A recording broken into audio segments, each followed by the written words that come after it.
नीतेश पानी और फिर आपके साथ जुड़ी हूँ रायपुर छत्तीसगढ़ से। इस वक्त हम खड़े हैं छत्तीसगढ़ माध्यमिक शिक्षा मंडल के सामने। यहाँ पर हमारे लिए ये बहुत ज़्यादा फ़ख्र की बात है। हमारे ही एक पत्रकार साथी के पिता को आज यहाँ पर महर्षि वाल्मीकि पुरस्कार से सम्मानित किया गया है।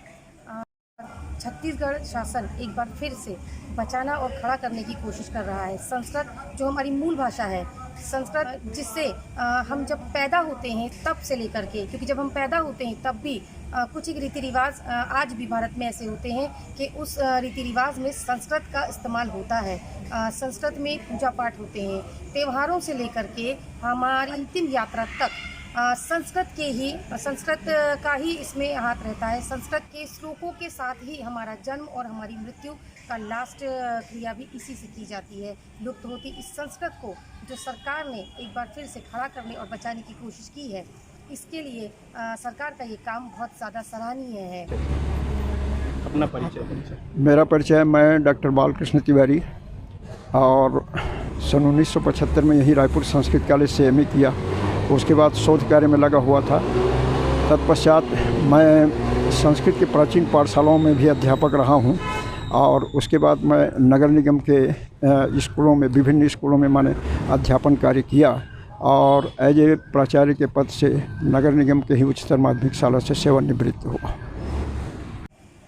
आगे इसी कड़ी में बच्चों को प्रोत्साहन पुरस्कार मिला, जिसमें उन्हें एक प्रमाण पत्र 3300 रुपये की राशि उन्हें दी गई। छत्तीसगढ़ के संस्कृत के दिग्गजों के बीच है ये प्रोग्राम आज आयोजित किया गया है।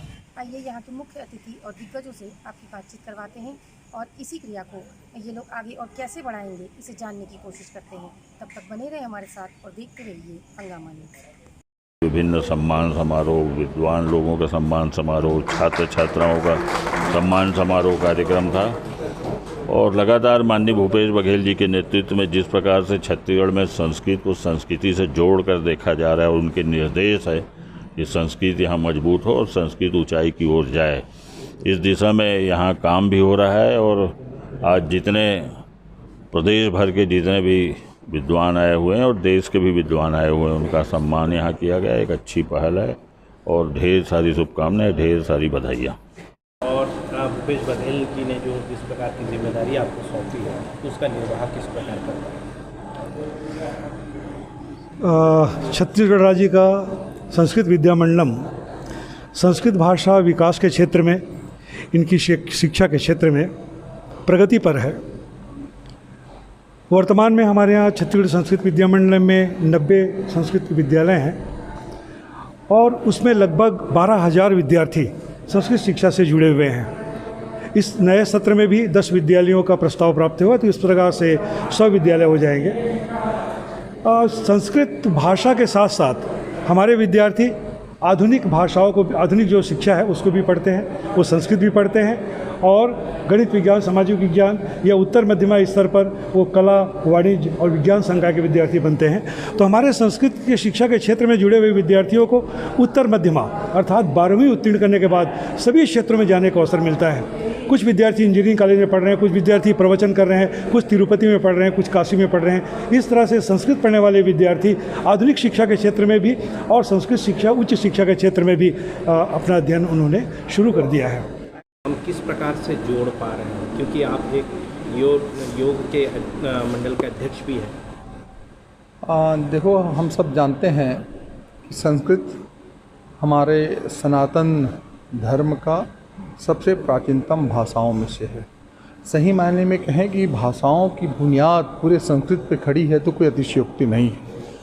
छत्तीसगढ़ संस्कृत विद्या मंडलम, जिनके अध्यक्ष, जिनके नेतृत्व में श्री सुरेश कुमार जी शर्मा के नेतृत्व में यह संस्थान, जो कि इनके पहले सचिव भी रह चुके हैं लगातार 10-15 सालों से, और ये बड़ा सुखद संयोग है और ये बहुत बड़ी बात है अपने आप में। मुझे ऐसा लगता है कि ऐसा कहीं देखने को नहीं मिला कि जो सचिव रहा हो वही उस संगठन का अशासकीय अध्यक्ष भी बना हो। ये बड़ी बात है। तो ये इस बात का द्योतक है कि सुरेश कुमार शर्मा जी कितने समर्पित भाव से संस्थान में अपनी सेवाएं दे रहे हैं और संस्थान के उन्नति में, उसकी प्रगति में उनका एक बहुत बड़ा योगदान है। यही कारण है कि प्रदेश के मुखिया माननीय भूपेश बघेल जी ने उनको इस संस्थान का अध्यक्ष बना करके मनोनीत किया है। और ये बड़ी बात है कि और हमको पूरा विश्वास है कि आपके नेतृत्व में ये संस्थान बहुत आगे बढ़े। रही सवाल योग और संस्कृति, दोनों एक दूसरे के पूरक हैं, पर्याय हैं। और यही कारण है कि संस्कृति इस विद्या मंडलम और हमारे योग आयोग के बीच में समन्वय सामंजस्य स्थापित है। यही कारण है कि आपके मार्गदर्शन की जब ज़रूरत हमें पड़ती है तो हम आपसे आग्रह करते हैं और उनका आशीर्वचन, उनका मार्गदर्शन हमको सहज रूप से मिलता है। निश्चित रूप से योग जो शब्द है उसका अभ्युदय संस्कृत से ही हुआ है। तो मुझे नहीं लगता है कि योग और संस्कृत में किसी भी प्रकार का कोई बहुत उसमें दुराव है, बल्कि हमारा सारा जो सार है वो संस्कृत में ही छिपा हुआ है। और निश्चित रूप से जब हम संस्कृत की बात करते हैं तब वहाँ आयुर्वेद का भी उल्लेख हो जाता है, वहाँ योग का भी उल्लेख हो जाता है, प्राकृतिक चिकित्सा का भी हम उसको बरबस उसको स्वीकार करते हैं। और स्वाभाविक है संस्कृत के बगैर योग आयुर्वेद अधूरा है। और पूरे इसके उत्थान में, इसकी पृष्ठभूमि में संस्कृत का बड़ा योगदान है। और बगैर संस्कृति के हम किसी योग या आयुर्वेद की विकास की कल्पना करेंगे तो वो बेमानी है।